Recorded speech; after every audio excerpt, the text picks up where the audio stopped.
Hello, welcome to 80 Success Mantra. Today we'll discuss how to prepare physics in the remaining time that we have for our boards.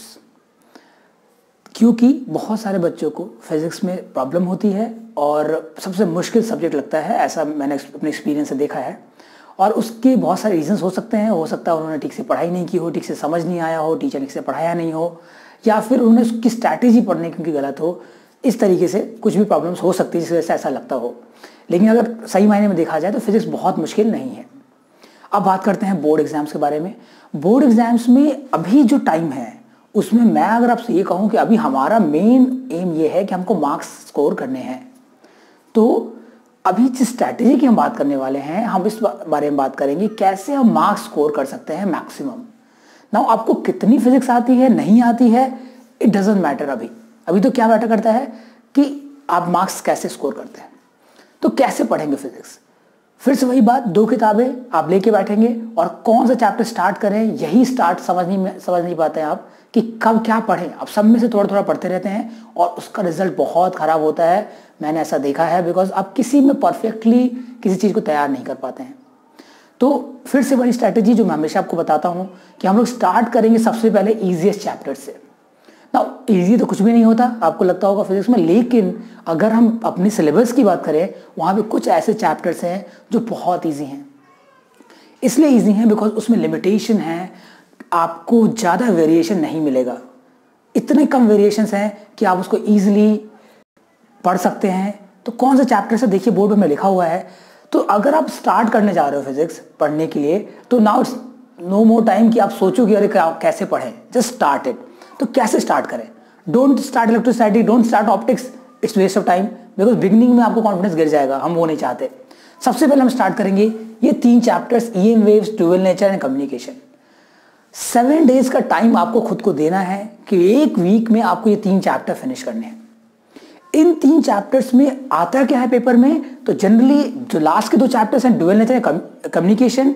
So dual nature में आप देखेंगे कि आपको numericals मिलते हैं, छोटे छोटे न्यूमेरिकल्स हैं और बहुत छोटा चैप्टर है, सिर्फ 2 ही टॉपिक हैं, बहुत बड़ा चैप्टर नहीं है। कम्युनिकेशन में भी इट्स देखने बहुत लंबा चैप्टर है, 5-6 पन्ने आपको दिखेंगे, लेकिन जो आता है पेपर में, आप सैम्पल पेपर्स देखोगे तो सिर्फ वो आता है जो कि नॉर्मल सा स्काई वेव, स्पेस वेव, एक वो पार्ट है। इसके अलावा मॉड्यूलेशन का एक पार्ट है और एक डेफिनेशन से छोटी मोटी जो आपको आती हैं, और ब्लॉक डायग्राम बनाने को आ सकता है। तो ये 3 पार्ट में छोटे छोटे पार्ट्स होते हैं जो आते हैं। तो इसको आप जब पढ़ेंगे in chapter specially communication, dual nature, ये वेव्स, कोई भी दूसरी बुक, रेफरेंस बुक की जरूरत नहीं है। आपको क्या स्टार्ट करना है, तो आपको सैम्पल पेपर को हेल्प लेना है और सैम्पल पेपर से जो क्वेश्चंस आए हैं वैसे क्वेश्चंस प्रिपेयर करने हैं। ओके, एंड इजीली आप 1 वीक में प्रिपेयर कर सकते हैं। आपने 1 वीक में प्रिपेयर कर लिया, पहले ये खत्म हो गया 3 चैप्टर। और प्लीज मेक श्योर कि 1 वीक में अगर पढ़ रहे हैं तो तीनों चैप्टर पढ़ें, और कितना घंटा, at least 3 hours a day you have to give to physics. पूरे दिन फिजिक्स पढ़ेंगे तो बाकी सब्जेक्ट्स कब पढ़ेंगे? तो श्योर करिए 3 घंटा मिनिमम आप पढ़िए और 3 घंटे में डिसाइड करिए पहले 2 दिन ये करेंगे, फिर 2 दिन ये करेंगे, फिर 2 दिन ये करेंगे, ऐसे कर लें या तो साथ में कर लें। अब आते हैं वीक 2 पे, semiconductors and atoms and nuclei. Semiconductors and atoms and nuclei थोड़ा लेंथी चैप्टर है। सेमीकंडक्टर्स में क्या होता है, तो उसमें बहुत लिमिटेड, उसमें भी चीजें हैं। कैसे लिमिटेड है, तो 5 मार्क के क्वेश्चन आ सकता है, या फिर न्यूमेरिकल का भी आता है, या भी छोटा क्वेश्चन आ सकता है। तो सेमीकंडक्टर भी इजी है और हम और डिस्कस कर लेंगे जो भी इंपॉर्टेंट क्वेश्चन है। पहले से वीडियो है हमारे इसमें जिसमें हमने डिस्कस किया है क्या सेमीकंडक्टर में इंपॉर्टेंट क्वेश्चन होते हैं, एटम्स न्यूक्लियर में क्या इंपॉर्टेंट क्वेश्चन होते हैं। You can refer to those videos. और इस साल भी अगर आपको कुछ प्रॉब्लम होगी तो आपको बताएंगे, हम आपको वीडियोस बना के देंगे। तो पहले चीज है सेमीकंडक्टर पढ़ सकते हैं, एटम्स न्यूक्लियर वीक 2 में। कोशिश करिएगा कि वीक में कंप्लीट हो जाए, जितना कंप्लीट कर सकते हैं थॉरली इसको कंप्लीट कर लें। इसके बाद आता है वीक 3। वीक 3 में जो पहली बुक है उसके 2 चैप्टर जो बहुत सबसे छोटे चैप्टर्स हैं।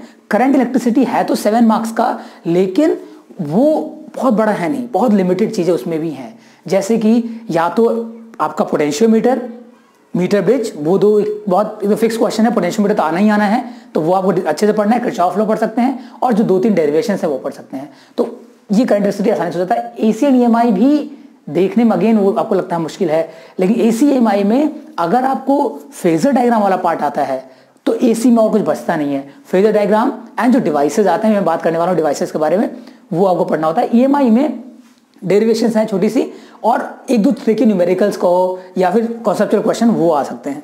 तो ये तुम्हारा वीक 3 हो गया। उसके बाद वीक 4 में ऑप्टिक्स, रे प्लस वेव, ये थोड़ा लेंदी है एंड आई एडमिट इट। इसलिए लेंदी है क्योंकि आपको डेरिवेशन थोड़े लंबे लंबे हैं, आपको तैयार करना पड़ता है।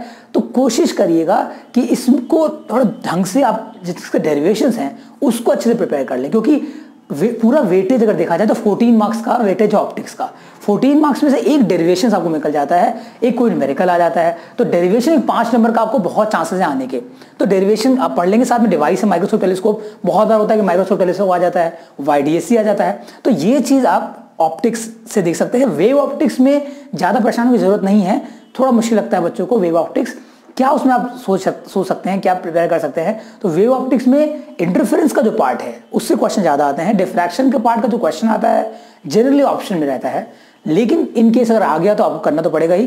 तो डिफ्रैक्शन का जो प्रूविंग है वो आप अच्छे से प्रिपेयर कर सकते हैं। पोलराइजेशन बहुत छोटा चैप्टर है। जो इसके अलावा जो आपका हाइजेंस प्रिंसिपल है वो थ्योरेटिकल पार्ट, उसकी भी डेरिवेशन है।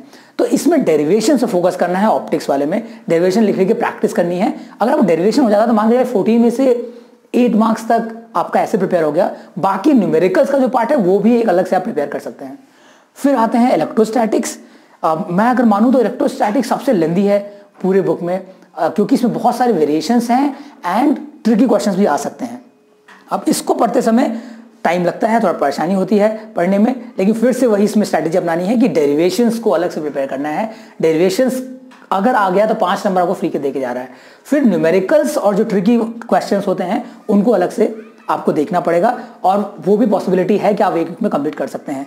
एंड देन आता है मैग्नेटिज्म, एंड मैग्नेटिज्म में भी सेम केस इलेक्ट्रोस्टैटिक्स जैसा ही है कि इसमें भी न्यूमेरिकल्स एंड डेरिवेशंस है, तो फोकस करना है। अब क्या है, ये जो मैंने चार्ट आपको सामने बनाया है, ये चैप्टर वाइज हम पढ़ रहे हैं। तो उसमें जो प्रॉब्लम आती है, बच्चा क्या करता है, वो पूरी किताब को एक एक लाइन पढ़ने चला जाता है। अगर आप एक एक लाइन फिजिक्स में पढ़ेंगे अभी इस समय, इट्स नॉट पॉसिबल। ये तब करना था जब आप फर्स्ट डे से पढ़ रहे थे, तब आपके पास पूरा टाइम था 1 ईयर, जब आप 100% अपना दे के तैयार कर सकते थे। मुझे पता है आपने पढ़ाई तो की ही होगी, क्योंकि फिजिक्स में दर्द रहता है, थोड़ा तो कुछ पढ़ता ही बच्चा। अगर आपने नहीं पढ़ाई की है तब भी आप कुछ नहीं कर सकते, आपको स्टार्ट करना पड़ेगा पढ़ने के लिए। तो स्ट्रैटेजी क्या है, कैसे पढ़ें? पूरी लाइन नहीं पढ़नी तो क्या पढ़ना है? जैसे मैंने कहा, अभी जो मेरा मकसद है वो है मार्क्स लाना। तो मार्क्स कैसे आएंगे? तो नाउ सी, जब पेपर का पैटर्न देखा जाए, अगर फिजिक्स का पेपर का पैटर्न, उसमें पेपर को डिवाइडेड रहते हैं क्वेश्चंस सर्टेन वेज में। 12 मार्क्स ऐसे होते हैं 70 में से जो आपका फिक्स है कि डिवाइसेस से आते हैं। डिवाइसेस हर चैप्टर में होती हैं। तो देखिए मैंने यहाँ पे कुछ लिख रखा है डिवाइसेस के बारे में। नाउ यू कैन सी, ये डिवाइसेस हैं, डेरिवेशंस हैं, न्यूमेरिकल्स हैं, कॉन्सेप्चुअल क्वेश्चंस हैं। इन चार पार्ट्स में डिवाइडेड रहता है आपका फिजिक्स का पेपर। तो आप जब भी ये स्टार्ट करने जाओगे, लाइक आप पहला पढ़ रहे हो चैप्टर या पहला यूनिट पढ़ रहे हो, जो भी यूनिट पढ़ रहे हो, उसकी जो डिवाइस है पहले उसको एक कॉपी में लिख के उसके कंस्ट्रक्शन, वर्किंग, उस पर न्यूमेरिकल जरूर, क्योंकि साथ में न्यूमेरिकल भी आता है। एक न्यूमेरिकल आप डिवाइस से कंप्लीट कर लेंगे। अब अगर पूरे बुक की बात करें तो टोटल सिर्फ 10 डिवाइसेस हैं। तो जब भी आप कोई भी स्लॉट उठाते हो, वैसे एग्जाम्पल में बात करूं, आपने सेमीकंडक्टर उठाया तो सेमीकंडक्टर में पढ़ेंगे क्या? तो सबसे पहला काम डिवाइसेस। डिवाइसेस क्या है? Rectifier, amplifier. रेक्टिफायर एम्पलीफायर में तैयार करते हैं। ऑक्सीलेटर सिलेबस से हट गया है, लेकिन तभी हम पढ़ लेते हैं कि oscillator in case they give हो सकता है। तो ये बेसिकली जो है एम्पलीफायर है, रेक्टिफायर है, वो आपको पढ़ना है।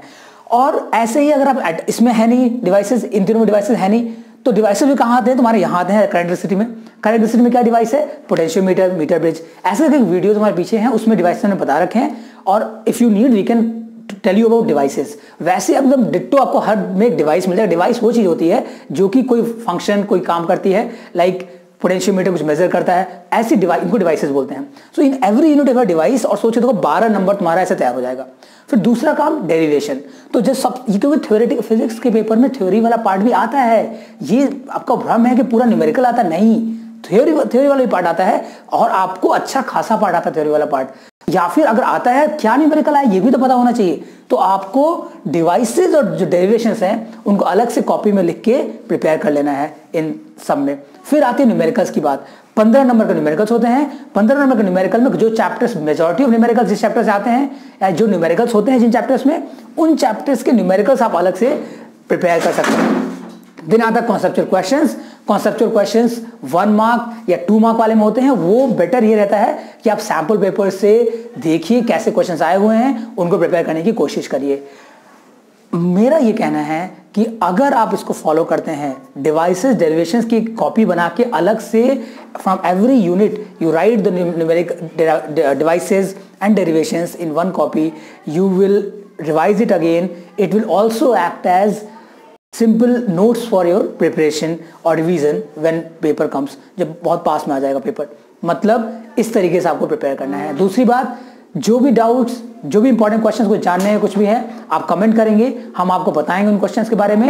एकदम डर निकालो फिजिक्स का, पढ़ने बैठो, देखना तुम जैसे से चैप्टर प्रिपेयर होता चलेगा तुमको समझ में आएगा कि इट्स नॉट दैट डिफिकल्ट जितना तुमको लग रहा है अभी। Okay, I hope this will help you.